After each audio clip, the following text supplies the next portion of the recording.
Alors, en conclusion de ce long chapitre, j'aimerais insister sur 3 questions clés qui me semblent les questions importantes ces dernières années et qui font référence à des articles clés qui sont sur l'EPI, que je vous demande de lire. C'est au programme. Too much finance, are financial innovation socially useless? Et la dernière question, has financial development made the world riskier? Donc ça correspond à des auteurs qui, donc ces 10 dernières années, depuis la crise, ont posé ce problème, les problèmes liés donc au développement financier. Donc Too Much Finance, c'est un papier de Jean-Louis Arcan, qui est professeur en Suisse. L'idée d'innovation socialement inutile, ça fait référence à des propos de Lord Adair Turner, qui était responsable de l'autorité de régulation en Grande-Bretagne, et sur l'impact du développement financier sur les risques. Je vous recommande l'article de Rajan, excusez-moi, qui est donc en ligne sur l'EPI. Vous devez lire ces documents qui sont essentiels. Je reviens sur chacun de ces points. Donc, je vous disais, Too Much Finance, un papier d'Arcan et de ses co-auteurs, Berkes et Paninza. L'idée, c'est d'essayer de remettre en cause ce constat qu'on avait un peu rapidement établi, selon lequel la finance était un des moteurs de la croissance économique. Leur idée est intuitivement assez simple. L'idée, c'est que la relation est non linéaire. Autrement dit, lorsque les économies sont peu développées, le développement financier contribue effectivement à un développement économique, mais l'effet s'estompe à mesure que justement le pays se développe. Donc on a un effet positif au départ, mais avec une croissance marginale négative. Donc, c'est l'idée d'une courbe en cloche, tout simplement. Donc l'effet serait positif, et puis, arrivé à un certain stade, l'effet serait nul, avant d'être même négatif. Puisqu'un développement excessif de la sphère financière conduirait à des crises, et conduirait donc à une baisse de la croissance du niveau de richesse d'un pays. D'accord ? Donc cette idée très simple de courbe en cloche, ils l'ont testée empiriquement. D'accord ?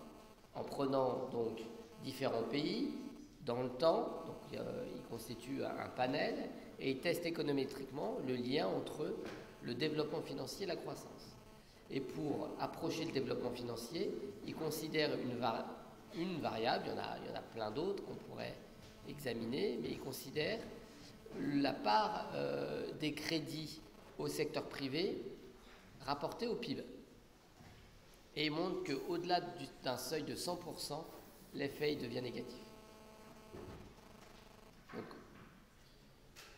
on a ce résultat qui est très fort, selon lequel le développement financier est un moteur de la croissance jusqu'à un certain stade, et puis, passé ce stade, l'effet est négatif. Et cette idée, Too Much Finance, elle a été reprise dans pas mal d'autres études. On peut utiliser le même raisonnement pour se demander, par exemple, si les volumes de transactions sur les marchés boursiers ne sont pas trop importants. Vous savez que les volumes de transactions augmentent d'année en année quasiment, que ce soit sur le marché d'échange, que ce soit sur le marché boursier, que ce soit sur le marché dérivé. On a des volumes extraordinaires, plusieurs centaines de milliards qui s'échangent sur ces marchés. Alors évidemment, plus de volume de transactions, ça signifie des marchés plus liquides. Et des marchés plus liquides, c'est plutôt une bonne chose. La liquidité, notamment, ça permet de diminuer le coût du capital des entreprises. Ça favorise également, ça diminue les coûts de transaction pour les épargnants. Donc ça a plein de bonnes propriétés, la liquidité. Mais à mesure qu'on a de plus en plus de transactions, beaucoup de transactions, est-ce que cet effet positif, il tend pas à s'amoindrir? Bien, c'est assez probable. C'est assez probable. Un marché liquide, c'est très bien. Pour autant, est-ce que le trading haute fréquence conduit significativement, d'un point de vue économique, à davantage de liquidité? Là, c'est certainement un peu plus douteux. Donc on pourrait avoir quelque chose aussi qui ressemble à une courbe en cloche, à savoir un effet positif de la liquidité jusqu'à un certain stade, puis un effet négatif lorsque les marchés ont des volumes trop importants. Alors finalement, ça conduit à une hausse là, du coût du capital, parce que certains acteurs, par exemple, les particuliers, vont se sentir dans une situation, face aux traders haute fréquence, une situation qui leur est tellement défavorable qu'ils préfèrent se retirer du marché.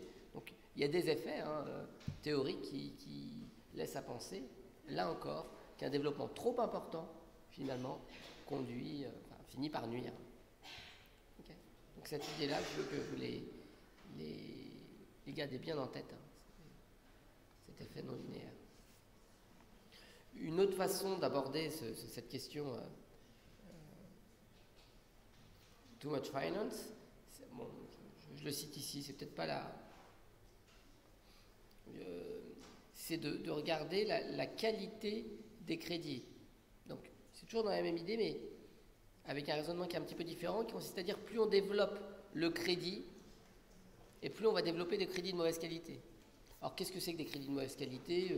Là, j'utilise un terme très très général. Ça peut être des crédits à des ménages qui sont de moins en moins solvables, ça peut être ça. Ou alors, et là c'est le papier de Beck, eux ils développent l'idée selon laquelle tous les crédits ne se valent pas pour leur impact sur la croissance. Notamment les crédits aux entreprises, eh bien ça c'est plutôt favorable à la croissance. Les crédits aux particuliers, moins. Les crédits à la consommation. Les crédits à la consommation, ça ne finance pas l'innovation, ça ne finance pas... Et donc, on pourrait avoir... Alors, c'est pas ce papier-là, en l'occurrence, c'est pas très grave, mais on pourrait avoir donc un effet qui passe via la qualité des crédits. Donc, premier point, too much finance. Retenons, voilà, en conclusion, la question qui se pose, c'est de savoir s'il n'y a pas pas un excès dans le développement du système financier. Est-ce que les innovations financières sont vraiment utiles? Alors, ce terme d'utilité sociale, il a été prononcé la première fois, je disais, par Adair Turner, qui était le responsable de l'autorité de supervision britannique. Adair Turner, pourtant un spécialiste de la finance, lance cette idée, ça fait un peu l'effet d'une bombe, lance cette idée selon laquelle eh bien, on a une prolifération d'activités financières qui était complètement inutile socialement. Alors qu'est-ce qu'il vise? Alors il n'explicite pas là, mais on peut penser au trading haute fréquence. Encore une fois, j'en parlais tout à l'heure, c'est pour ça que ça me vient en tête. Un trading haute fréquence, son utilité sociale est vraiment douteuse. Et donc on a eu pas mal d'interrogations sur l'utilité de ces innovations. Alors là je vous donne à lire ce passage de Paul Krugman, très explicite, paru dans le New York Times, donc c'est pas un article académique effectivement, mais dans sa tribune, il condamne cette idée selon laquelle on aurait des innovations financières utiles en finance. D'accord ? L'innovation financière, elle a eu pour Krugman comme principal effet, je le reprends, d'accroître l'opacité des marchés.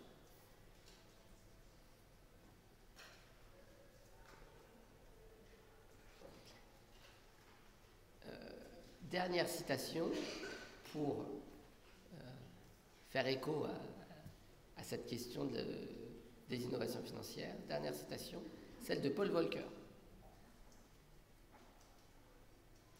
Paul Volcker n'est pas réputé pour être un fervent gauchiste, communiste, tout ce que vous voulez. Hein. Mais Paul Volcker considère qu'il n'y a pas eu d'innovation financière. La plus importante innovation financière qu'il ait vue au cours des 20 dernières années, c'est le distributeur automatique. Tout le reste, pour lui, c'est effectivement douteux. Ça a une utilité sociale assez douteuse. Donc je veux que vous reteniez ces interrogations-là et que vous considérez, enfin voilà, je veux qu'on considère ensemble que ça fait partie des problématiques importantes.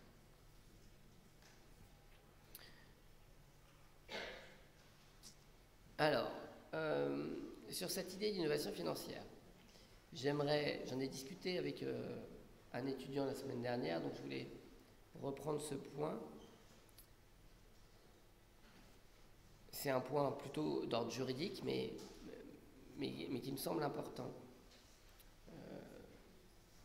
Tout à l'heure, je mettais en parallèle la libéralisation de l'industrie des télécoms avec la libéralisation de l'industrie financière. J'aime bien ce type de parallèle. Là, je vais mettre en parallèle l'industrie pharmaceutique et l'industrie financière. C'est deux industries qui sont très innovantes, qui prétendent en tout cas l'être, qui créent de nouveaux produits régulièrement. Mais ces deux industries sont aussi deux industries pour lesquelles les innovations ont un impact potentiellement important sur le bien-être. Et ces deux industries sont traitées complètement différemment par le droit. Lorsque vous êtes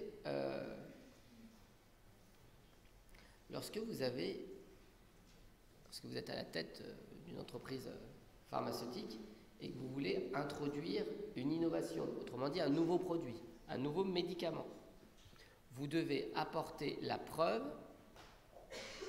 que, ce médicament est efficace, utile, et 2, que ce médicament n'est pas dangereux. D'ailleurs, le 2 est peut-être même plus important que le 1. Qu'importe, mais il y a cette idée double. Et ça peut vous prendre des années. Et vous devez en faire la démonstration, et c'est à vos frais, vous devez produire les études qui montrent à la fois l'utilité du médicament et aussi un certain nombre d'effets secondaires. En tout cas, vous devez vous interroger sur sa dangerosité. Et c'est important de voir qu'en finance, au fond, la logique n'est pas du tout la même.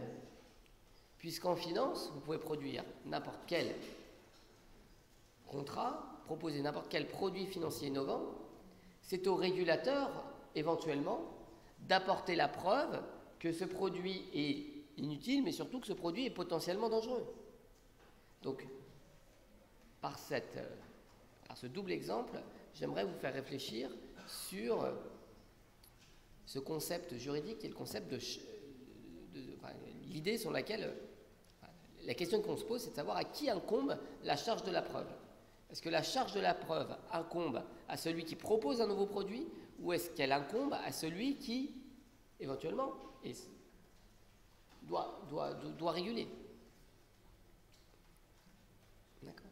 Ça, c'est une question qui est peu abordée et qui semble fondamentale. Alors, il est peu probable qu'à court terme, on demande aux banques et aux institutions financières d'apporter la preuve que leurs produits sont utiles et peu dangereux. Je ne pense pas qu'on en vienne là à court terme. En tout cas, ça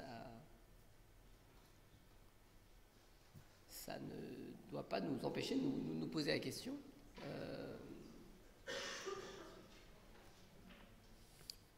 Voilà. Ça, c'est une première question.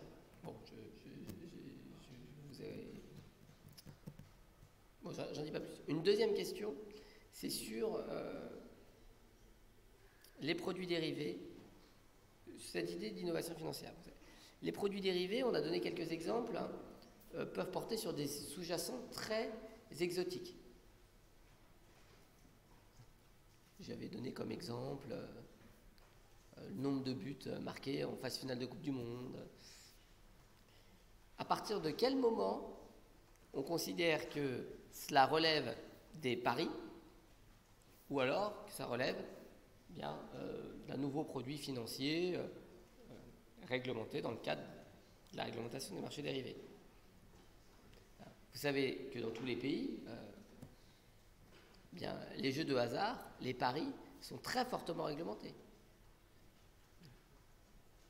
Et aux États-Unis, plusieurs auteurs, économistes ou juristes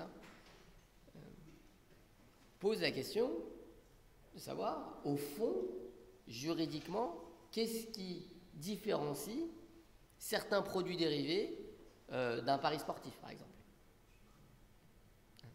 Là encore, cette question, elle ne relève pas purement de l'économie, elle relève peut-être plus du droit, encore que, c'est certainement à mi-chemin. En tout cas, ces questions-là, elles sont intéressantes à se poser.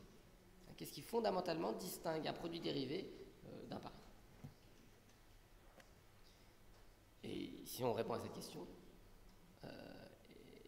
potentiellement, ça peut changer la façon dont on réglemente. Voilà.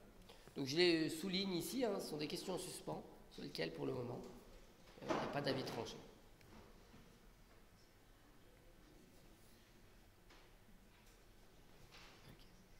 Sur ces innovations financières, on a un papier récent de Thorsten Beck et co-auteur. Thorsten Beck est très connu, c'est un des économistes spécialisés en économie bancaire, certainement un des plus connus. Thorsten Beck, donc il publie ce papier. Alors un papier académique assez standard, donc avec un échantillon de 32 pays sur longue période. Et qu'est-ce qu'il montre? Il montre que l'innovation financière est associée à un développement plus important des banques, mais aussi à une fragilité plus importante de ces banques. Donc on retrouve bien cet arbitrage qu'on a entre croissance et instabilité. Ils finissent par conclure à un effet globalement positif, donc tant mieux, c'est une bonne chose, mais au-delà de l'effet net qui est positif, gardons en tête cet arbitrage qui est entre les effets positifs de l'innovation financière, qui permet un développement des banques, mais qui conduit aussi à augmenter leur fragilité. Voilà. C'était pour ce papier, le titre est très explicite. Financial Innovation, the Bright and the Dark Side. Il y a des deux aspects de l'innovation financière. Moi, je vous demande d'être assez équilibré sur ces questions. Et puis, un article indispensable à lire, certainement, à mon avis, un des articles les plus importants publiés en finance ces 20 dernières années, ce papier de Rajan. Alors, c'est une synthèse. C'est une synthèse. J'insiste beaucoup sur le fait que ça a été publié en 2005, donc avant la crise. Et on retrouve dans ce papier, c'est un des rares papiers dans lequel on s'inquiète d'une prochaine crise d'envergure mondiale, une prochaine crise systémique. Et dans ce papier, Rajan met en garde contre le fait que le système financier, en permettant, c'est bien présenté, ça n'a rien de caricatural. Le système financier permet, c'était dit tout à l'heure en introduction, un de vous m'avait répondu que le système financier permet une meilleure répartition des risques, c'est vrai, une meilleure allocation des risques, c'est vrai, mais ça conduit aussi à prendre davantage de risques. Ça expose le système financier à des chocs systémiques. Et puis, il y a cette idée de procyclicité